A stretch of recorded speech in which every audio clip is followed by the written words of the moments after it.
time. One of the Russian mafia's most infamous figures, Grandpa Hassan, has been killed right here in Moscow.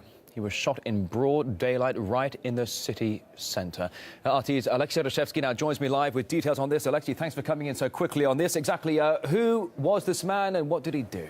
Well, Aslan, or more often referred in Russia as Grandpa Hassan, has often been compared to Al Capone, but his demise today is more reminiscent of another American gangster, John Dillinger. The man was shot outside his favorite restaurant in central Moscow. The law enforcement agencies have already reported that they have found 6 bullet shells on the scene, believing this was an assassination attempt which proved fatal for Grandpa Hassan. The man with very turbulent history. He has been believed to be running several gambling enterprises as well as involved in drug trafficking and weapons sales. The man was believed to be one of the biggest crime lords in Russia. He also had several attempts on his life before. The most famous, the most recent one was in 2010 when he was shot in the stomach, and for some time the information was circulating that he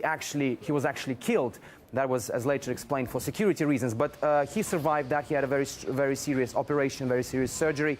Now, obviously, it proved fatal for Grandpa Hassan, and he died in hospital without regaining consciousness straight after he was delivered there after being shot in central Moscow today. So here we are talking about what is essentially a mafia kingpin who perhaps nearly a lifetime of mafia contacts and mafia actions.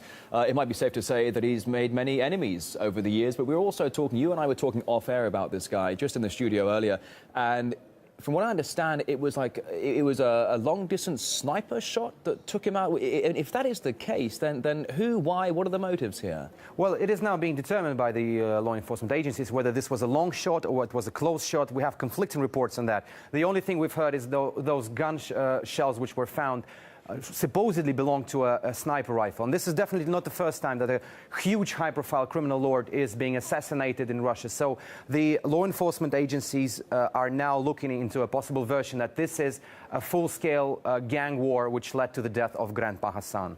All right, RT's Alexei Rashevsky, thanks for coming in on that. Well, thanks for joining us here on RT today. I'm Rory Souchet in Moscow.